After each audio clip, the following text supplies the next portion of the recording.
အားလုံးပဲတင်လာပါရှင်ကျွန်မကအခုပေါ့နော်လက်ရှိပေါ့နော်အဆက်အသွယ်ပြတ်နေတဲ့ low contact သမားလေးတွေပေါ့နော်သူစီကဘာသတင်းမှလည်းမကြားရစာမလားသတင်းမကြားပေါ့နော်ဒီလိုမျိုးနော်သူလေးတွေအတွက်ပေါ့နော်ဒီ region လေးကိုဖတ်ပြမှာဖြစ်တယ်ပေါ့နော်အဲ့တော့နော်သူစီကဘာကြောင့်ကိုပေါ့နော်အဆက်အသွယ်ရုပ်ပြက်ပြတ်သွားတယ်လူလေးပါမယ်ပေါ့နော်ကျွန်မရဲ့ဒီအာယုံထဲမှာပေါ့နော်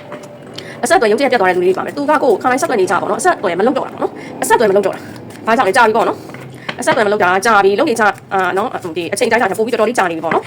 low contact ဖြစ်နေတာပေါ့နော်သူဘာကြောင့်ကိုရုပ်တရက်ကြီးအဆက်အသွယ်ဖြတ်ထားရလဲနော်သူကဘာတွေဖြစ်နေလို့လဲဆိုတာလေးကိုကြည့်နေမယ်ပေါ့နော်သူဘာကြောင့်ကိုရုပ်တရက်အဆက်အသွယ်ဖြတ်ထားတာလဲနော်သူဘာတွေဖြစ်နေလဲဆိုတာလေးကိုကြည့်နေမယ်ပေါ့နော်အဲ့လေးတကတော့ကြာတာโอเคသူဘာကြောင့်ကိုရုပ်တရက်ပေါ့နော်အဆက်အသွယ်နေကြတာနေပေါ့အဆက်အသွယ်ဖြတ်ထားတာလေပေါ့နော် low contact ဖြစ်နေကိုဘက်ကလည်းဆက်သွယ်လို့မရတဲ့အခြေအနေမျိုးပေါ့နော်ဒီလိုမျိုးတွေဒီ reading ကိုကြည့်လို့ရပါတယ်နော်အဲ့တော့သူ့ဘက်ကကိုဘာကြောင့်ပေါ့နော်ရုပ်တရက်ပေါ့နော်ရုပ်တရက်ကြီးအဆက်အသွယ်ဖြတ်ထားတာလေပေါ့နော်ဒါလေးဒီချာလေးပြပေးပါရှင်ဒီလိုမျိုးလေးတွေကြည့်ပေးမယ်ကျွန်မဒါအရင် calling ဖြစ်နေလို့ပေါ့နော်မအားရကြရလာကြည့်ပေးတာပါဟုတ်ပြီသူဘာကြောင့်ကိုရုပ်တရက်ပေါ့နော်အဆက်အသွယ်ဖြတ်ထားတာလေဆက်သွယ်နေချာအခြေအနေကရုပ်တရက်အဆက်အသွယ်ပြတ်နေတဲ့လူလေးတွေပေါ့နော်low contact လေးတွေပေါ့လက်ရှိမှာပြန်ပြီးတော့ဆက်သွယ်လာဖို့ရှိလားဟုတ်ပြီပြန်ပြီးတော့ဆက်သွယ်လာဖို့ရှိလားဒါလေးကိုကြည့်ပေးမယ်ပေါ့နော်โอเคဟုတ်ပြီပြန်ဆက်သွယ်လာဖို့ရှိလားပေါ့နော်နောက်တစ်ခါလောက်ထပ်ကြည့်ကြည့်မင်းကမဆက်သွယ်ကျင်တော့လို့တင့်ကိုမဆက်သွယ်ကျင်တော့လို့လားဒါမှမဟုတ်လို့ရှိရင်နော်သူ့မှာဘာအခြေအနေတွေရှိနေလို့လဲဘာအခက်အခဲတွေရှိနေလို့လဲပေါ့နော်ဒါလေးကိုတစ်ချက်ကြည့်ပေးမယ်ဟုတ်ပြီ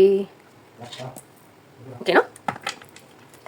ဒါတော့သူ့ရဲ့အခြေအနေလေးတွေပေါ့နော်အဲ့တော့သူပြန်ဆက်သွယ်လာဖို့ရှိလားဆိုတာကိုကျွန်မကထပ်ကြည့်ပေးမှာပေါ့နော်ဒါတော့ကက်လေးနဲ့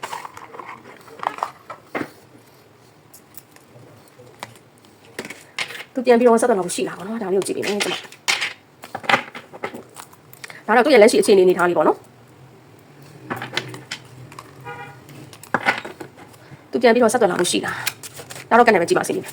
ဘာလို့ဆိုတော့ဒီ Oracle မှာပြန်ဆက်သွယ်လာဖို့ရှိလားဆိုတာကိုသိပြီးကျွန်မမတွေ့ရအောင်ဆိုတာလေဒီကတ်တွေရဲ့အနေထားပါနော် Oracle ကတ်လေးတွေလည်းအသက်ဆိုတော့ကျွန်မအခုမှဖတ်ပြတာဆိုတော့မရင်းနေသေးဘူး Oracle ကတ်လေးတွေဒီကြားတော့ကတ်လေးလည်းတိတ်လေးပေါ့နော်ဟုတ်ပြီသူပြန်ပြီးတော့သင်စီကိုဆက်သွယ်လာဖို့ရှိလားနော်ဒါလေးကိုကြည့်ပေးမယ်လက်သေးလေးနဲ့ဆိုနည်းနည်းဆွဲလို့ခက်တယ်ညာလေးနဲ့ပဲဆွဲတော့ကျွန်မခါတိုင်းဆိုဘယ်လဲနဲ့ဆွဲနေကြကတ်လေးတွေကိုသူပြန်ပြီးဆက်သွယ်လာဖို့ရှိလားဒီချာလေးပြပေးပါသူပြန်ပြီးတော့ဆက်သွယ်လာဖို့ရှိလားโอเคဒါဆိုရင်လုံလောက်ပြီလို့ထင်မယ်ကျွန်မစိတ်ကမရသေးဘူးရှင်ကျွန်မသိချင်သေးတယ်โอเคအဲ့တော့ကျွန်မအရင်ဆုံးကတ်လေးကိုစီးလိုက်မယ်နော်ဟုတ်ကဲ့နော်အဲ့တော့ကတ်လေးတွေကတော့အကုန်မြင်အောင်စီပေးထားတယ်ပေါ့နော်ကျွန်မအဲ့တော့ကျွန်မစပြောမယ်ပေါ့နော်သူကဘာလဲဆိုရင်လေသူကနည်းနည်းတော့လေတည့်ရဲ့တစ်ဖက်သူကနည်းနည်းအတ္တကြီးတဲ့လူမျိုးလို့ကျွန်မမြင်တယ်ပေါ့နော်ဘာကြောင့်ဒီလိုပြောရတာလဲဆိုတော့သူကဘယ်လိုပြောမလဲပါတဲ့လူမျိုးပေါ့နော်maybe တခုခုရှိနိုင်တာကလေတင်ကသူနဲ့ပတ်သက်ပြီးတော့ပေါ့နော်အဆက်အသွယ်ရခဲ့စဉ်ကာလတုန်းကတင့်ဘက်ကပေါ့နော်သူနဲ့ပတ်သက်ပြီးတော့သူ့ကိုပေါ့နော်တိတ်ပြီးတော့ဘယ်လိုပြောမလဲစိတ်ပါတဲ့အနေအထားမျိုးလေးတွေအမူအရာမျိုးလေးတွေမပြဘဲနဲ့တဖြည်းဖြည်းပေါ့နော်ကိုယ့်အနေနဲ့ကကိုယ့်ဟာကိုယ်ပဲအာယုံစိုက်ပြီးတော့သူ့ကိုတိတ်ပြီးတော့အာယုံမစိုက်တော့တဲ့အနေအထားမျိုးအမူအရာမျိုးနဲ့ဖြစ်စေစကားနဲ့ဖြစ်စေပေါ့နော်ပြောခဲ့တာမျိုးလေးတွေရှိလောက်တယ်ပေါ့နော်ဒါကြောင့်လို့သူကစပြီးတော့တင့်ကိုပဲသူကစပြီးတော့ပဲသူ့တင့်ကိုထားခဲ့မယ်เนาะတင်ကတော့သူ့ကိုထားခဲ့ဖို့ကိုသူကမလိုလားဘူးเนาะဒါကြောင့်မို့သူကလေတင့်ရဲ့စိတ်ကိုစမ်းတာလည်းဖြစ်နိုင်တယ်ပေါ့เนาะအဲ့တော့သူက fear of rejection နဲ့เนาะဒီကက်လေးကသူ reject လုပ်ခံရမှာကြောက်တဲ့အတွက်ကြောင့်မို့သူကတင့်ကိုเนาะလက်တလုံးမှာခဏအဆက်အသွယ်ဖြတ်ထားပြီးတော့တင့်ရဲ့စိတ်ကိုစမ်းနေတဲ့ပုံစံမျိုးလေးဖြစ်နိုင်တယ်ပေါ့နော်။ तू မဆက်သွယ်လို့ရှိရင်တင်ကသူ့ကိုဆက်သွယ်လာမလားပေါ့နော်။ဆက်သွယ်လာမယ်ဆိုရင်ဒါကသူ့အတွက်အခြေအနေကောင်းတယ်ပေါ့နော်။ဒီလိုမျိုးလဲရှိတယ်နော်။တဲ့အခါကျတော့ seeing the pattern နော် seeing the pattern ဆိုတဲ့ဒီအဓိပ္ပာယ်လေးကတော့ तू ကတင်တဲ့ပတ်သက်တဲ့အကြောင်းအရာတွေကိုစဉ်းစားနေတာနော်။ တင်တဲ့ပတ်သက်တဲ့သူအခုလက်ရှိမှာသူတယောက်တည်းတင်တဲ့ပတ်သက်ပြီးတော့တင့်အကြောင်းကိုမတွေးတာမဟုတ်ဘူး no contact ဆိုမဲ့တင့်ကိုစိတ်ထဲမရှိတာမဟုတ်စိတ်ထဲအရန်ရှိလို့ကိုသူကတမင်တကာကို no contact လုပ်နေတာနော်မဆက်သွယ်ပဲနေတယ်လို့ကျွန်မမြင်တယ်ဘာကြောင့်လဲဆိုတော့တင်တဲ့ပတ်သက်ပြီးတော့တင်တဲ့သူနဲ့နော်တွေ့ခဲ့တဲ့စုံခဲ့တဲ့စကားပြောခဲ့တဲ့နော်အကြောင်းအရာတွေကိုအစအဆုံးသူပေါ့နော်တင်တဲ့ပတ်သက်ခဲ့တဲ့အကြောင်းအရာတွေအစအဆုံးကိုသူစဉ်းစားနေတယ်နော်စဉ်းစားနေတယ်ပြန်လဲသုံးသပ်နေတယ်တင်ကားသူ့ဘောတကယ်ချစ်ရလားနော်ဒါမျိုးကိုလည်းသူကပြန်ပြီးတော့စဉ်းစားသုံးသပ်နေတဲ့အနေအထားမျိုးကိုတွေ့ရတယ်ပြီးတဲ့အခါကျနောက်တစ်ခုကသူမဆက်သွယ်အားသေးဘူးသူ့မှာလေမိသားစုတာဝန်တွေအလုပ်တာဝန်တွေပြည်နေတဲ့ပုံစံမျိုးပေါ့နော် taking responsibility ဆိုတဲ့ကလေးကပြတယ်တင့်ကိုမဆက်သွယ်ခြင်းလို့မဟုတ်ဘူးခုနကပြောခဲ့သလိုသူ့အနေနဲ့ကတမင်တကာမဆက်သွယ်သေးတာပေါ့နော်ပြီးတဲ့အခါကျသူ့မှာသူတင့်ကိုလေသူကလေပြောမှဆိုရင်တိတက်ဖက်သူကအရန်မျိုးတိတ်တက်တဲ့လူစားမျိုးဖြစ်နိုင်တယ်နော်သူ့မှာလေ unspoken feeling နော်သူ့မှာလေပြောမထွက်ဘူးပေါ့နော်သူ့ရဲ့ခံစားချက်တွေကိုသူကရင်ထဲမှာပဲတင်ထားတယ်နော်ထုတ်ပြီးတော့မပြတတ်တဲ့လူစားမျိုးဖြစ်မယ်နော်တင်းရဲ့တစ်ဖက်သူကလေပြီးတော့ခါကျသူကလေအဲ့လိုပေါ့နော်ခုနကပြောခဲ့သလိုပဲသူ့အနေနဲ့ boundary ချထားလိုက်တယ်ပေါ့နော်သူ့ဘက်ကသူ့ကိုယ်သူကာကွယ်ချင်တာသူကလေအမှန်တကယ်တော့လေ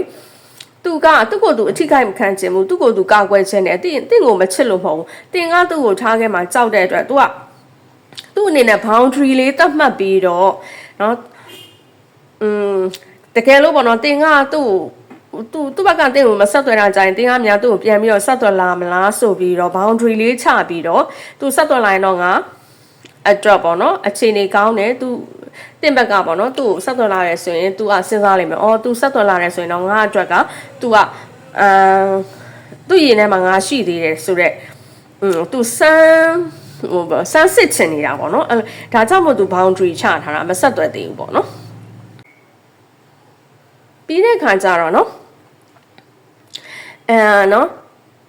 သူကလေတင့်ကိုအရန်ပေါ့နော်ပေါ်ချင်းချင်းပေါ့နော်သူနဲ့ပတ်သက်ပြီးတော့တင်သိမှာပါတင်တစ်ဖက်သူအကြောင်းအရန် view site ပြတဲ့ပုံမပေါ်ဘူးနော်ကိုကပဲသူ့ကို view site နေရတဲ့ပုံစံမျိုးပေါ့နော်ဒါပေမဲ့သူ့ရဲ့စိတ်ထဲမှာတော့တင့်ကိုအရန်အလေးထားတယ် view site တယ်နော်အပြင်ဘန်းမှာသူကထုတ်မပြအောင်အဲ့တော့ဒီတင့်ကိုအဆောက်အအုံမလုပ်တဲ့ကိစ္စကလည်းအဲ့ဒီတိုင်းပဲနော်သူကတင့်ကိုလေဘယ်လိုပြောမလဲအရင် view site တဲ့ပုံမပေါအောင်နေတာအမှန်တော့သူ့စိတ်ထဲမှာအရင်နော်တင်ကစိုးမိုးထားတယ်နော်ဒီလိုမျိုးပုံစံမျိုးပြီးတဲ့အခါကျတော့သူပြန်ပြီးတော့ဆက်သွယ်လာမလားဆိုတဲ့နော်အဖြေလေးကိုကျမတို့ကြည့်မယ်ဆိုရင်ဒါကတော့သူ့ရဲ့အခြေအနေထားတွေပေါ့နော်အဲ့တော့သူပြန်ပြီးတော့ဆက်သွယ်လာမလားဆိုတဲ့နမိတ်လေးကိုကျမတို့ကြည့်လိုက်မယ်ဆိုလို့ရှိရင်နော်သူ့ဘက်မှာလေကျမမြင်တာပေါ့နော်တင်နဲ့ပတ်သက်ပြီးတော့ဆက်သွယ်ဖို့ကအခက်ခဲတားဆီးတွေရှိနေတယ်နော်ခက်ခဲတားဆီးတွေရှိတယ်နော်သူ့အနေနဲ့တင့်ကိုအလွယ်တကူဆက်သွယ်ဖို့မရတဲ့အခြေအနေထားမျိုးဖြစ်နေတယ်နော်ပြီးတဲ့အခါကျတော့တင်တို့နှစ်ယောက်ကြားမှာလေတင်တို့နှစ်ယောက်ကြားမှာတစုံတဦးရှိနေတယ်တပ်ပါတီပေါ့နော်တပ်ပါတီရှိနေတပ်ပါတီဆိုတဲ့နေရာမှာတပ်ပါဆန်လည်းဖြစ်နိုင်တယ်လို့တပ်ပါဆန်ဆိုတာကတင့်ပြင်နောက်တစ်ယောက်ပေါ့နော်သူမှနောက်တစ်ယောက်ရှိနေတယ်ဒီလိုမျိုးတပ်ပါဆန်လည်းဖြစ်နိုင်တယ်လို့နော်ပတ်ဝန်းကျင်အနှောက်အယှက်နော်ပြောမှဆိုသူမိသားစုအတိုင်းဝိုင်းအနှောက်အယှက်ဒါမျိုးလည်းဖြစ်နိုင်တယ်ပေါ့နော်ဒါမှမဟုတ်ရင်သူ့မှာတင့်ပြင်တခြားတစ်ယောက်ရှိနေတယ်တပ်ပါဆန်ရှိနေတယ်နော်အဲ့တော့အနှောက်အယှက်ရှိနေတယ်ပေါ့နော်ဖြစ်နိုင်ခြေကတော့သူကတခြားတစ်ယောက်နဲ့သူ့မှာတခြားတစ်ယောက်ရှိနေတတ်တယ်နော်တပ်ပါဆန်ရှိနေတတ်တယ်